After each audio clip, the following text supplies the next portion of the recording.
Today I'm very pleased to have with me Paul Colichman. Paul is the Chief Executive Officer of Here Media, an American media entrepreneur who founded the gay cable net channel Here, the first LGBT national channel in the country. He's produced and distributed over 200 motion pictures and television series episodes, most notably Academy Award-winning Gods and Monsters. Paul was the associate producer for one of the very first benefit concerts for AIDS at the age of 17 as a UCLA undergraduate. Paul, in his early career, worked at Fox, where at the age of 22, very precocious, he was head of late-night programming and created The Joan Rivers Show. In 2008, John Waters nicknamed Colichman the Gay Citizen Hearst. Paul was the longest owner of The Advocate, Out Magazine, Gay.com, and numerous other gay media products.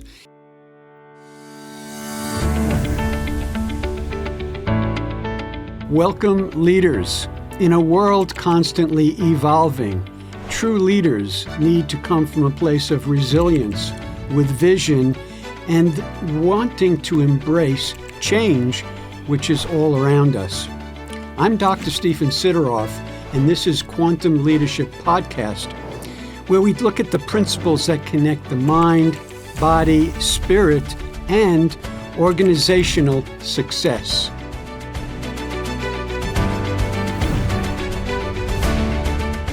It's my pleasure to introduce Paul. Thank you for joining me. My pleasure. For this podcast.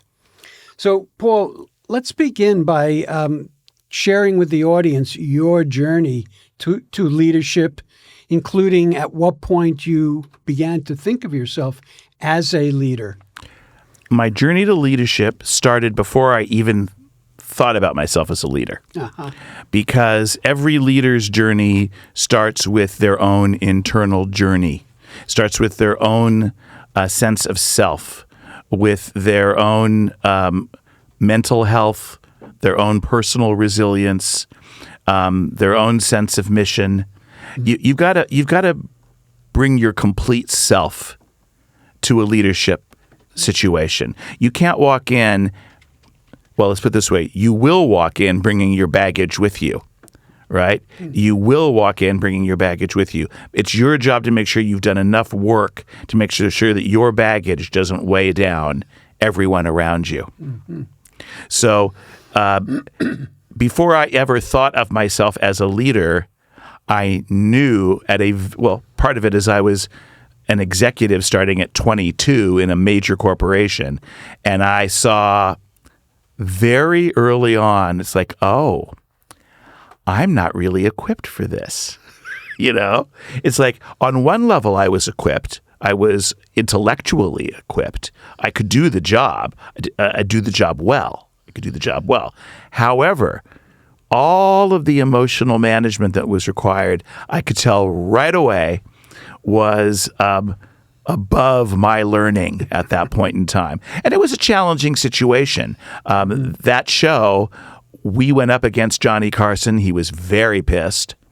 Joan was very nervous. She was, high-strung by nature, although I must say a lovely person.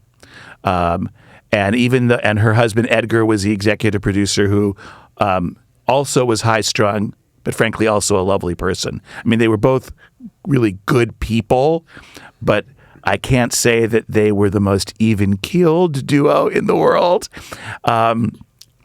So I had to try very hard at a very young age to be a leader. Even when I frankly took the job, I thought it was, this is I'm head of late night. My job is to put together a show. I know how to do that. Mm-hmm. Then everything else dawned on me. It's like, in the real world, it's not about the task entirely. It's about your ability to be a leader. Mm-hmm. And I don't have all the skills I need. Let me go get them. Mm-hmm. So I got into therapy very young, stuck with it. Even when I was getting my MBA before I was at Fox, I focused on human systems and a much more psychology-based approach to management. My mentor was Dr. Sam Culbert, and that's his world. And I always knew I needed more, and I tried to keep gaining it as I went along. When I hit the real world, I realized how ill-equipped I was, and it was my responsibility to become equipped. Because if I can't walk into the room as a whole person, I can't be very helpful to anybody else. And the product will turn out poorly. Well, I appreciate that you recognized what you were needing, what you didn't have and what you were needing, but also that you recognize from my language that there's a growth mindset here where I need certain skills. How do I get them? Let me figure that out. Yeah, I mean, I kind of knew that if I didn't figure it out, I wasn't going to go very far. It was pretty clear to me. That was a very demanding environment, and I was young. 22 is young. Right. But I kind of already knew, and this is going to sound a little self-deprecating. I don't mean it to sound that way. I was operating above my pay grade at that point, right? I knew that I had kind of lucked into a situation that I wasn't born to, in the sense of I didn't come from a family of executives who, could give me a lot of mentoring. My parents were scientists they were very bright, but scientists are not necessarily known for their great leadership skills. They tend to be lone wolves. Some are, but in general, that's not their thing. So I had to figure it out for myself. And fortunately, I had a lot of wonderful people around me to pull from. And I really, at that age, from all of my 20s, I stayed heavily immersed in self-improvement, heavily immersed in it for that whole period of time. Part of it was for reasons of commerce. I needed it to do well in business. But part of it is at that moment, and I knew about this all the way back in undergraduate school, but at that time, everybody in my community was dying. So it was, in your 20s, you're not supposed to have all your friends dying. It's unusual. And I will always remember my grandmother and I. My grandmother was 60 years older than I was. So when I was 22, she was 82. And her friends were starting to die. And we had this odd kinship of both of us were losing all of our friends, albeit for very different reasons. How did that play a role in your personal development and perhaps preparing you or contributing to your being able to be a leader, dealing with the deaths of so many people you knew and deaths within your community, and really more than just deaths, a whole crisis taking place that you were in the midst of? Well, first of all, it taught me a lot about gratitude. Okay. Because I was like, probably why I'm alive, right, was because I was so involved at a very, very young age, and I understood what the disease was, and I was at UCLA, which we were the center of HIV research. I mean, it was all happening at UCLA. And so I was surrounded by young doctors, older doctors, everybody who was interested in this. And I kind of understood what was going on. And I remember one med student who was a gay med student. He was probably, 26 or something. And he put his arm around me. He said, "I'm going to give you one piece of advice. You follow this and you'll be okay. Always wear a condom. Because we're not quite sure why yet. Just do it." And it was very early on. And I listened to him because he was wise. By the way, he went on to be a very significant HIV researcher and have a very, very important career. But he was young at the time. And it was like, okay, it's like putting a safety belt on when you get in the car. Just going to make sure that always happens. And so what I realized is, God, one good piece of information is life or death, right? If someone tells you and they tell you in a timely way something you need to know, the whole trajectory of your life changes. Right. It's what made media so important to me, because media at its best, and it's not always at its best as we know. This was before social media, which has become more toxic and less appropriate on some levels. But media at its best gives people the information to live better lives. You can, with giving people good information, change the trajectory of their life, change the trajectory of their health, right? It's kind of what you do, right? Giving people information that they might not even know they need, right? But they do need. Mm-hmm. At least putting it out there so they can find it. Right. If they're looking even a little. Mm-hmm. So I thought, well, that's a pretty good high calling, right? That's a calling. Mm-hmm. Mm-hmm. And it's not just for my community, but for all communities, giving people information that changes the quality and trajectory of their life. There's some good karma being built up there. Mm-hmm. And in order to do this, I have to, first of all, learn a lot about media, but also I had to walk in not bringing all of my, childhood messaging, right? Mm-hmm. All of my, things that make me feel less than. I can't bring that to the table because it will come through. The thing about media is it's kind of authentic on some level. People talk about fake news. Well, it's like the information may be fake, but you can really look at people. You can see there's a lot of authenticity there if you're paying attention. So anyway, I wanted to be authentically myself. I wanted to be personally healthy. I wanted to bring that healthiness to media. I wanted to bring the curiosity about being healthy, mm-hmm. which is almost as important. Talking now about a vision that you had for what you wanted to do. It developed. Mm-hmm. I mean, originally, I wanted to be a movie producer. That's what I wanted to do. It seemed like fun. It was kind of glamorous. I grew up at Palisades High, go Dolphins, where by the way, the school's reopening shortly at the Sears store in Santa Monica. Mm-hmm. But, I grew up in a community where everyone's parents were, probably 50% of their parents were in the entertainment business. So it was mm-hmm. kind of natural for me to do this. It wasn't some weird stretch. Right. I wasn't coming from Poughkeepsie, Right. It's like, so it just kind of felt, and that's what I always thought I'd do. And then I started layering on top of that what I learned as I grew up, as I understood.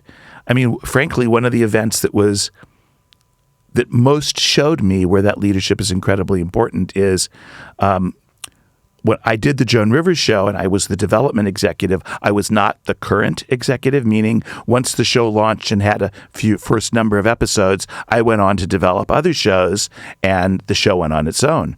And not that long thereafter, 6-8 months, they fired Joan and Edgar killed himself.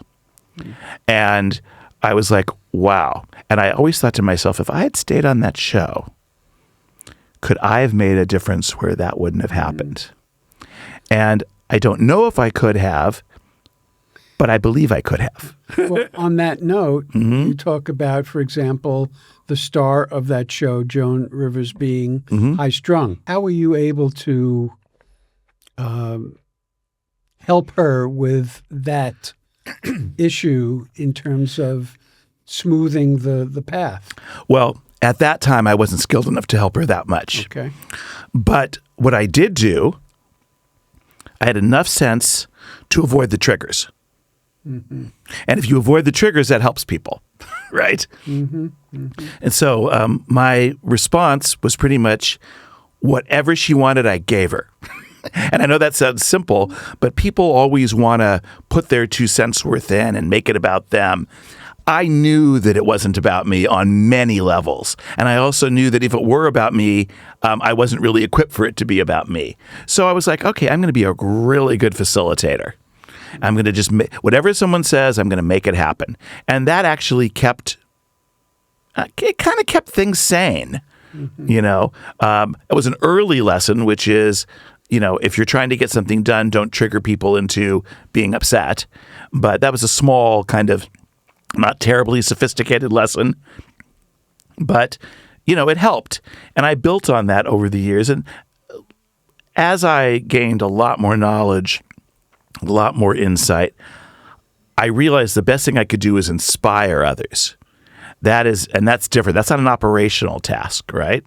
So leaders that are really good are inspirational leaders. And it doesn't mean you're the most skilled guy in town, right? It doesn't mean you are the most technically adept person there.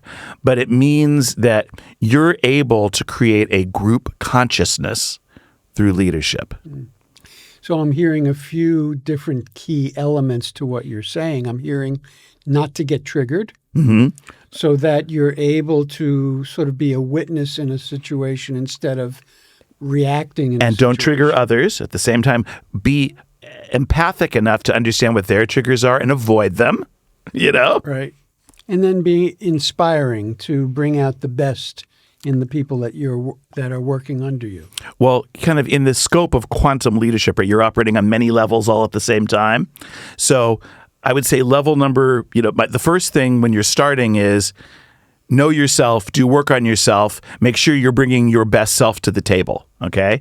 Sounds obvious, but most people don't do it, right? And what would you say are the consequences of not doing your own work, inner work? Oh, I witnessed them because I did a lot of stuff before I was doing my own work or while I was doing it.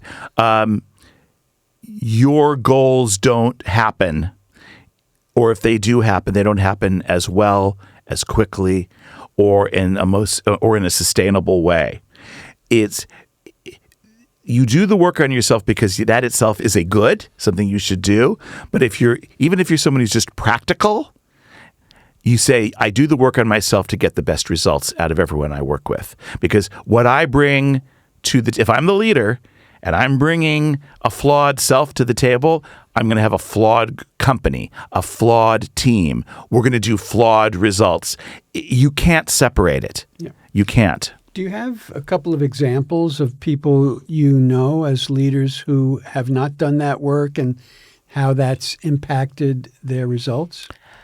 I have many examples, but I don't think it is wise for me to share them. Well, we could do it anonymously. Just talk about the behavior, not the person. Well, I could speak in my own industry anonymously. Right. A lot of the leaders, including some that I worked with later in life, they come to work and make it all about them. They're there for their own self-aggrandizement because they believe that is how to further their career, right? They believe that's how they elevate, right? They're wrong about that, but if you have that mindset, it's very hard, especially if someone's is already in the prime of their career, to get them to focus on that. Very, very challenging. And they're wrong about that because what are the consequences that you've noticed? Okay, people know when it's all about you, right? Your team knows, and what you've got to walk in and know that it's all about them. Now, let me try to say that in a way that sounds constructive and not obvious or trite. It is normal and appropriate that people pursue their own self-interest at work, okay? People don't come to work without their self-interest. That is appropriate. So how do you take their self-interest, marry it to your self-interest to create the company's self-interest? Because it's not like you're going to get rid of self-interest, right? Or that you even want to, right? So part of it is you create an environment where I'm going to be very practical and specific with you, if I could. When I start a company, and I started a lot of companies, the first thing I do is what I call the BHAG, which you've probably heard of. Have you heard of the BHAG? Okay. Big, hairy, audacious goal. Okay. Every company needs to start with a BHAG. And I know it sounds silly, but actually it's not silly at all. You need to start out with the biggest, most audacious goal around your company that you can, even if it seems wildly unrealistic to you at the time. I will give you the personal example where I did it right, as opposed to the times previously where I didn't do it right, because this is more instructive. When I had started and I owned Here TV, and I had started a television network before, in the sense of I was on the team that started the Fox network, but I never started it before. So at first I was defining my task as all about the television network. And then I realized, oh no, wait a minute. That's not a big enough BHAG. I need a bigger BHAG. What am I really trying to do? What am I really trying to accomplish? And it was like, okay, no, I have a media goal. So does that mean that television network's enough? No, probably it's not. It probably means I need a much bigger palette to paint with. And ultimately, the BHAG become the largest LGBT media company in the world. Not the largest television network, but the largest media company. And at the time, there were these big brands out, AdvocateGay.com, that were owned by Allen and Company, major investment banking firm. They were worth, $250 million at the time. And I was starting a television network. But I decided I was going to be bigger than them. Mm-hmm. And we had a big vision. That's what we all started with. My whole team, we started with, this is where we're going. We're going there. Mm-hmm. Now, now what's the path to get from here to there, mm-hmm. right? But we didn't say, oh, we want to have a great television network. Too small a goal. Mm-hmm. That's not a BHAG.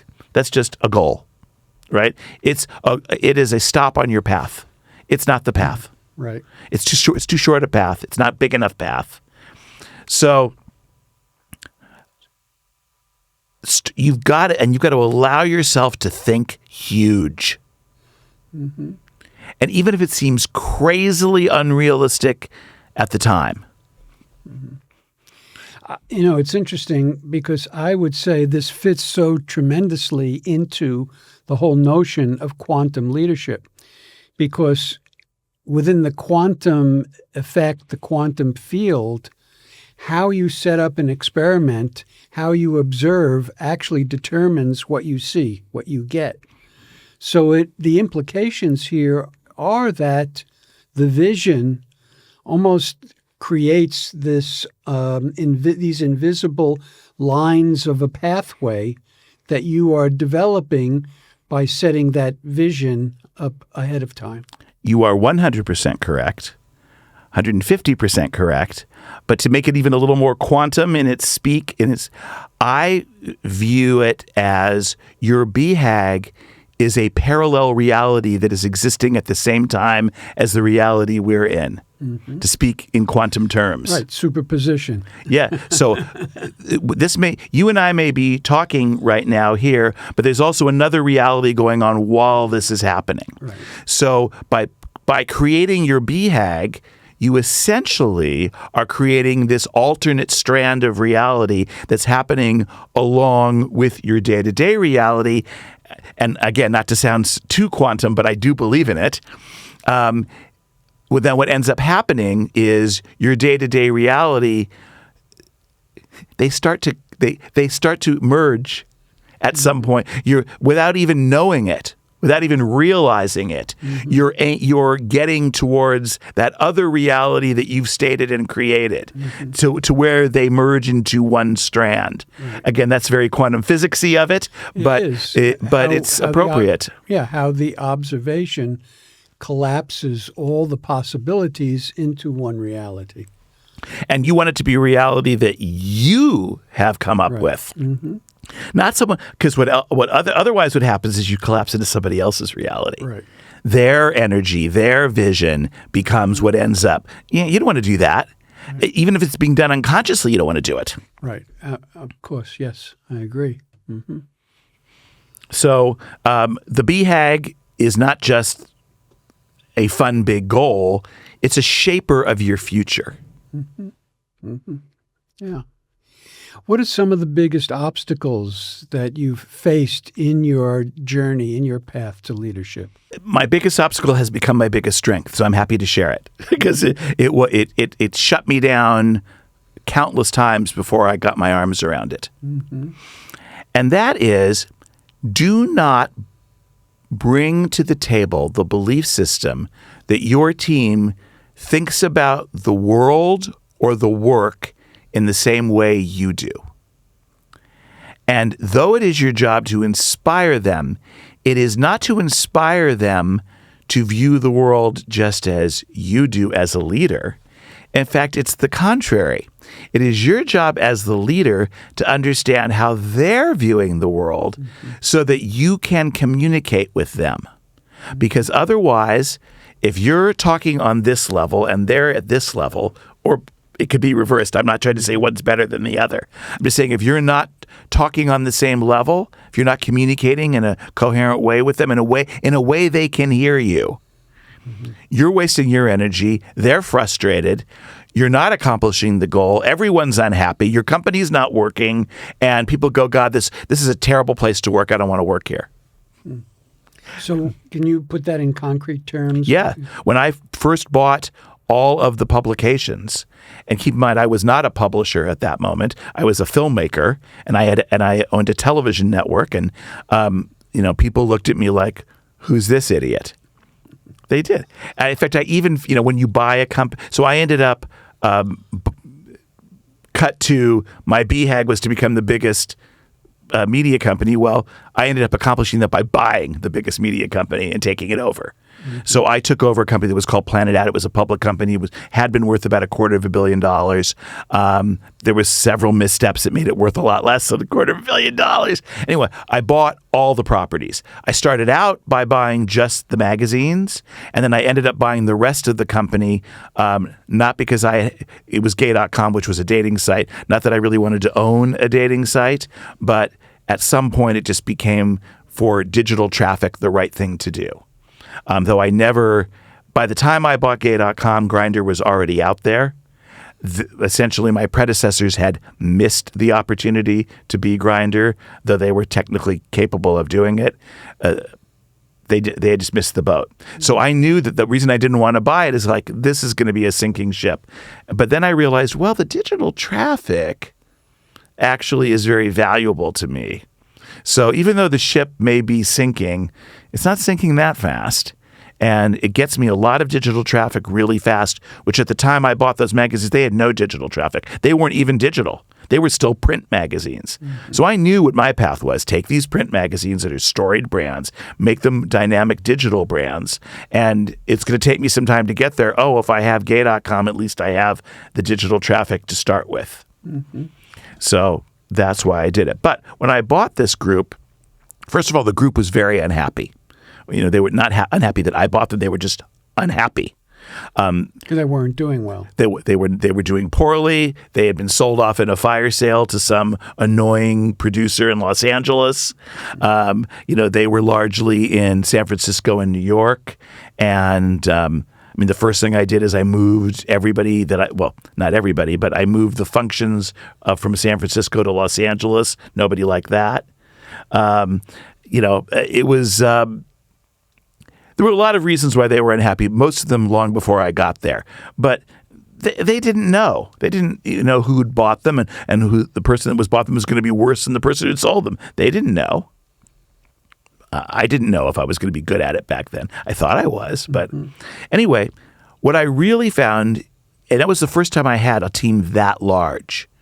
I'd never had a huge team before.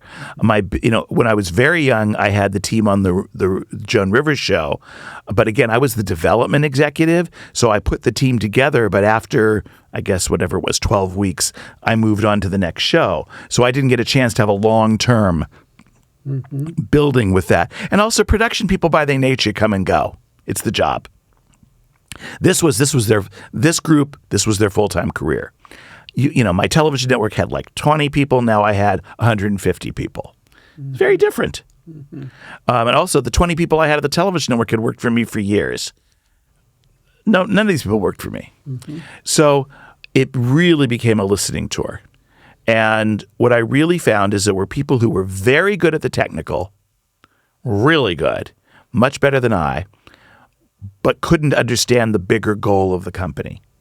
And there were people who understood the goal but didn't have technical skills. There was all kinds of different things. So my job, and the job of every leader, is you're not going to change anybody.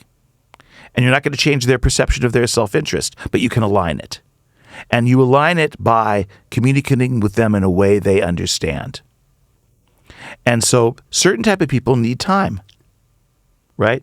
If you walk into someone who is an analytical person and say, I want an answer right now, all you're going to do is freak them out. You won't get the answer you want, and they'll hate you. That same person, if you say, look, here's the problem I'm working on. Can you take 2 or 3 days and really, spend your time? Don't rush. Do your process. And can we talk about this at the end of the week? First of all, you don't push their button. It's not scary. They get to do their process, which is a lot slower than mine because I want everything yesterday. But by the end of the week, I got what I needed. There's 100 little examples of that happen when you're dealing with putting out a publication. Mm-hmm.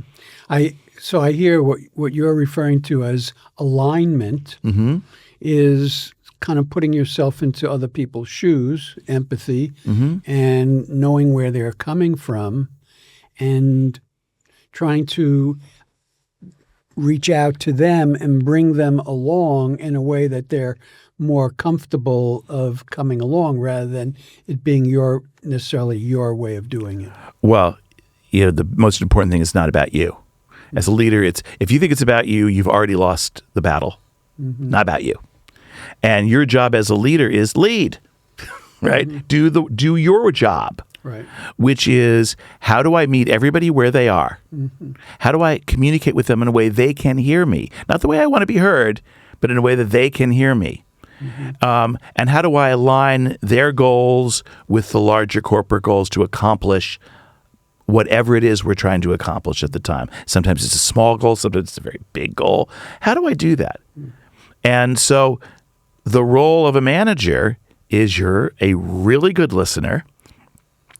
Even if you don't consider yourself an empathic person, it's your job. Even if you by your nature don't feel that way, well, you figure out that if you're someone who looks out for your interest first, realize it's in your interest to be empathic. Right. Would you also say that what we're talking about, or some of the approaches you're talking about, create an atmosphere, an environment of greater sense of safety? And is that important? Well, it certainly lessens people's anxiety. Right. And by lessening people, you don't want an anxious staff.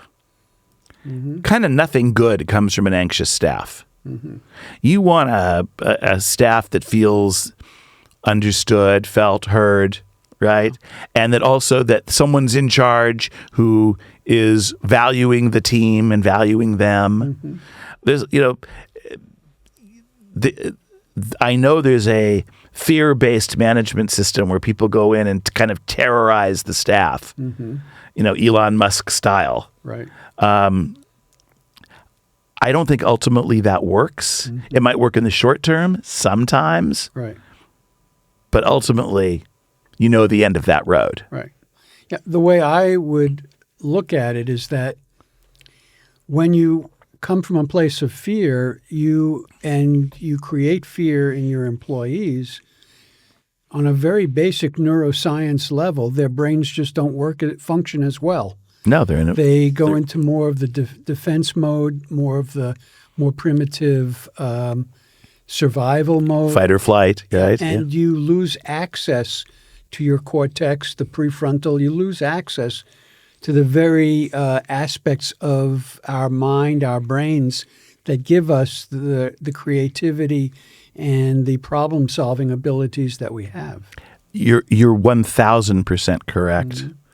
And I've watched it happen over and over again. And you lose really good people that way.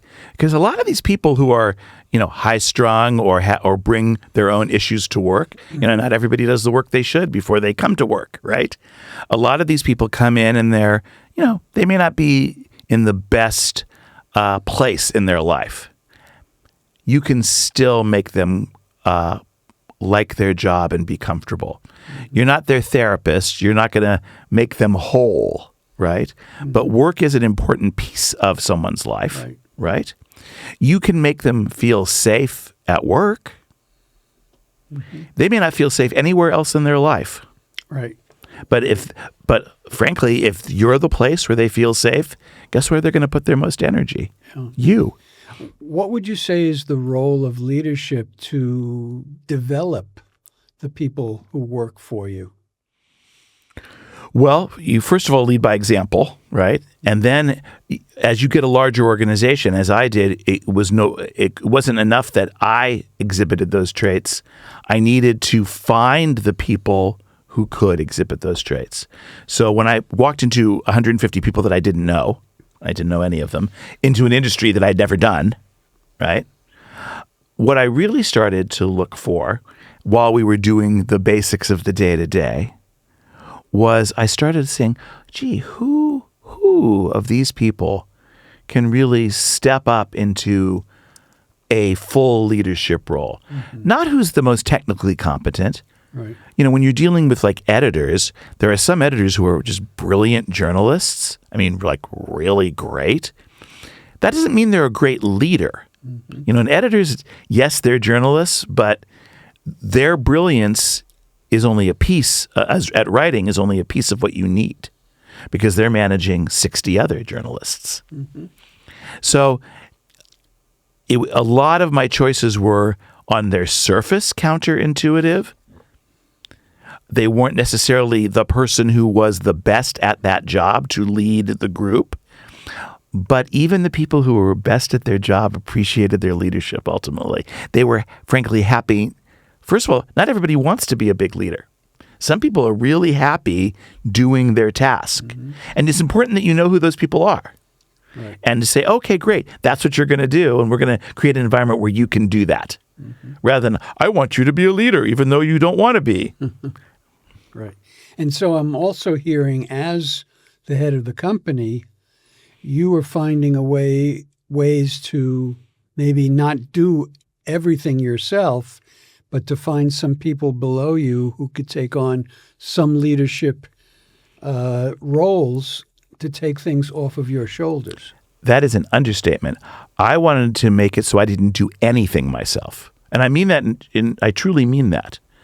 I wanted to be in a position where I would just really operate at the highest level mm-hmm. of planning mm-hmm. and strategic thinking, where I eliminated as much as I could day-to-day management. But in order to do that, you have to have people who are really good at it. Mm-hmm. And so what I did is from my team, by the way, they were all pretty good people. I mean, it wasn't like, oh, yeah, I had to get rid of some of these people. They were terrible. Yeah, some people were better, some people worse. They were all decent. I didn't have any like, oh, my God, this person's awful. Mm-hmm. There were no awful people there. There were people suited for different jobs, right, better than others. But really what became clear is there were like 4 people that were like, oh, you guys, this group who are currently not the leaders, you're the leaders. Mm-hmm. Right? They were, they were not, I would say junior, but they were definitely junior to the people. What did you identify in them that gave you that sense? How they talked to people, mm-hmm. how they talked to people who were different than they were, mm-hmm. how they were able to communicate complex ideas in ways that got people on board, even though you're talking to someone who's very different than you, who may even disagree with you completely. Mm-hmm. You can talk to someone who disagrees with you completely. You could still find the common ground to get done what you need to get done. Right. You don't have to get authoritarian on them. Mm-hmm. They don't like that. It's not good for the workplace. And besides, it's not as effective. Right. It's people act that way because they don't have the skills to do it another way. Mm-hmm. It's easy to go, I'm the boss, and you do it because I'm the boss. Yeah, that's really easy, not effective. Mm-hmm. And it just means, oh, you have no better skills to bring to the table than that? Mm. Yikes. Mm-hmm. No one's going to like you. No one's going to want to work for you. Mm-hmm. They'll do their work begrudgingly, mm-hmm. and you want them to do it with, feeling a sense of mission. And yeah. I keep hearing over and over the importance of interpersonal skills, the importance of emotional intelligence, the importance of knowing what triggers you, knowing what you can do to keep yourself in a place of balance. And the key thing is if you can do those things, regardless of whatever task you walk into, even if it's one that you are seemingly ill-qualified for, you can do kind of anything. You can go build a rocket to Mars. Mm-hmm. If you bring that skill set in, you can not be a scientist, not do any of that. You can still build a rocket to Mars. So let's shift focus here for a moment. And number one, you continue to go into new positions that are new for you without previous experience. So the two questions around that. Number one, how did you handle that level of uncertainty that comes when you do that? And then complementary to that is, how did you handle the mistakes that you invariably would make? Well, the answer is I did both of those things sometimes better than others, right? I would say that I used to handle them very poorly. Okay. Which looked like what? Which looked like me getting very much down on myself. Okay. Mm-hmm. Really, undermining my self-esteem. Mm-hmm. Occupying way too much time in my brain to the point where the agonizing over it would overtake my whole day. Mm-hmm. So if that's happening, what aren't I doing? Well, everything else that's productive. So it became a swap. It's like, okay, I can keep indulging in this level of self-abuse, or I could free up some time to do something else. Mm-hmm. And, due to some very good training that I've been getting, my recovery time is way quicker now than it used to be. Mm-hmm. And I mean way quicker, like a day or two as opposed to 6 months. I mean, because I at least I understand the trap I'm in, and it's like, okay, how much time am I going to leave myself here before I get out and start doing something productive? So was it just that kind of practicalness? This isn't serving me, let me go out? Or how else did you handle the beating yourself up for mistakes? I think it started out as just the practicalness. Mm-hmm. That may not have been where I ended up, but why did I feel it was worth doing?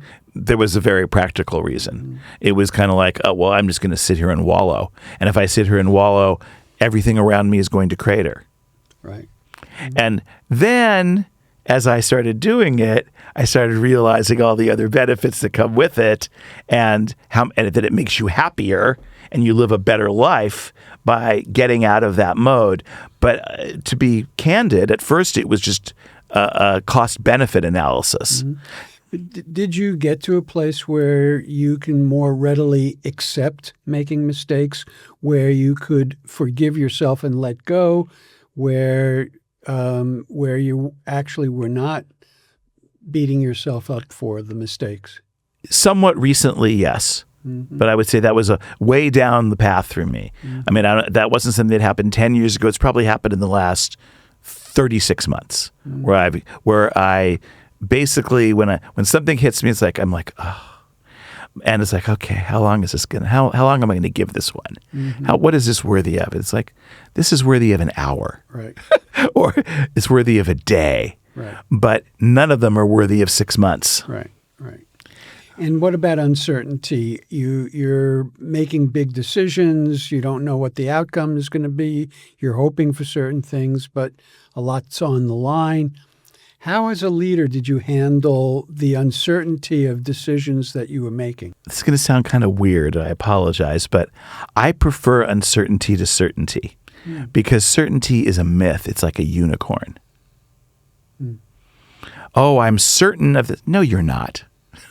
There's going to be things that happen every day that throw a major obstacle in your path. If you are certain, you are certainly going to fail. So to me, certainty and uncertainty have an interesting relationship.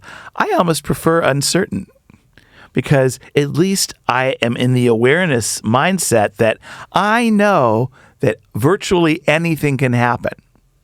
Right? Mm-hmm. So I'm going to live my life and manage my company in that way. Mm-hmm. When you get lulled into what you think is certainty, that's the road to hell. You will pretty much guarantee that something's going to knock you off that throne and fast. Right. So one of the ways you handle uncertainty is to normalize it. Yeah. This is just the way the world operates. No matter what you do, there's going to be uncertainty. That uncertainty, the only thing that's certain is uncertainty. that is certain. Uncertainty is certain. So if you can you just accept it. And it's like, and then also when you accept that it's uncertainty, it kind of makes the mistakes less profound. It's like, well, of course, there's going to be things that work and things that don't work. They aren't necessarily mistakes, right? They're an approach. Right. And you try it, it works, doesn't work, you move on. And, did you make a mistake or did you just try something that might have worked? Right. You stop judging it so harshly. Right. So a big shift I'm hearing is whereas a lot of people handle mistakes, handle uncertainty from a place of unacceptance. What I'm hearing from you is all of it falls within the acceptance of the reality of being a leader. You make the best decision you can at the time, right? And with the information you have at the time. Sometimes that information is really good information. Sometimes you have incomplete information or wrong information. But you're making a decision based on the information that's in front of you. The future, you don't know what it holds. So what you can do with the future is what we talked about earlier, which is envision and aim towards what you want. But that doesn't mean that you're going to be able to predict the steps. Right. When I did that BHAG, going back to when we had the network and there were 10 of us, and we sat around a table and on the big whiteboard, did the BHAG and came up with it. If you had told me then that I was going to end up buying Planet Out, a company that at the time was worth $250 million, I would have said that you were, using substances and need help. But we kind of set ourselves up to be open for whatever came down the line. And that ended up coming down the line. Right. Couldn't have predicted it. Couldn't have said with certainty that it was going to happen or that anything was going to happen.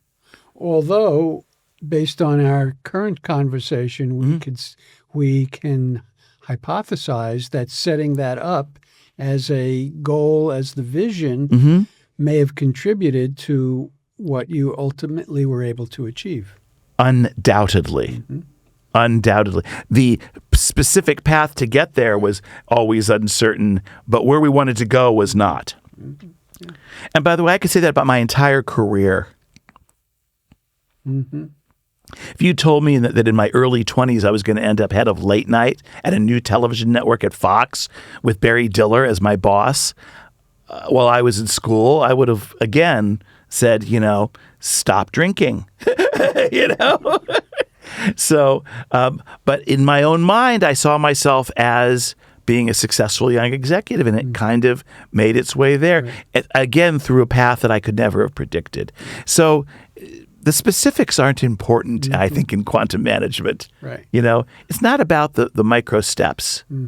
It's about the big picture, creating that other layer of reality that lives with you every day while you're in your day-to-day reality, and knowing that at some point they're going to merge. How often did you think about, visualize that HAG? Oh, every day. Okay. I mean, you've got to keep that in mind, or what happens is you get lost in the morass of minutia and you just swirl down the drain then. Right. But you need to have people who deal with that minutia, but you need to empower them, make them feel great about it. But as a leader, you shouldn't be that guy. Right. We've touched on a lot of qualities, characteristics of good leadership. What have we missed? What have we not touched on? What do you want to add in terms of what you think is important in being a good leader, a next level leader? We touch on it a little bit. I want to expand on it just a bit. When you come up with a BHAG, right, your big goal, your big, hairy, audacious goal, it had better have a mission attached to it. Because, someone could say, well, my BHAG is to be the richest guy in the room kind of thing. Right. That's not really a BHAG. Okay. Okay? Mm-hmm. Because it lacks mission and purpose. Right. Right. That may, you may get to that point, but that's not a big, hairy, audacious goal. Mm-hmm. A big, hairy, audacious goal says, here's something in my life that I care about deeply, mm-hmm. that either has been a source of pain, mm-hmm. joy, mm-hmm. both, right? Right. But I care about it deeply. Mm-hmm. And how does my BHAG support that purpose or that passion? Those are the BHAGs that work. Mm-hmm. So you're bringing in the notion of having a purpose. Purpose is kind of, you asked what was the thing that was missing in our discussion. Being the biggest and best in your field is not necessarily a purpose. Mm-hmm. You've got to connect that to your life, your specific life, mm-hmm. in a different way, mm-hmm. based on your experiences right. and where you are. If you can do that, then say being the biggest floor tile guy in the world can be a BHAG, but only when it's tied to something bigger than you, bigger than that. Right. That can be a piece of it. Mm-hmm. Mm-hmm. Beautiful, beautiful. Well, this has been a pleasure, Paul, having this conversation with you and talking about your experiences as a leader and identifying some of the things that you found important in your growth and your journey in leadership. So I appreciate that very much. Well, I appreciate you. Thank you for having me. You're welcome. You're All welcome. Right. And thank you, everybody, for joining us. And I hope that today's conversation has inspired you to think bigger, lead more authentically, and take steps toward becoming your leader in your own life and a leader of the people around you. If you found value in this conversation, please share the links with others and join me in the next time for our next conversation in quantum leadership. Thank you, everybody, for joining me on this Quantum Leadership podcast. I hope today's conversation has inspired you to think bigger, lead more authentically, and take steps toward meaningful change. If you've enjoyed this episode, please share it with others and make sure you subscribe and go to my website, drstephensideroff.com. Thank you again.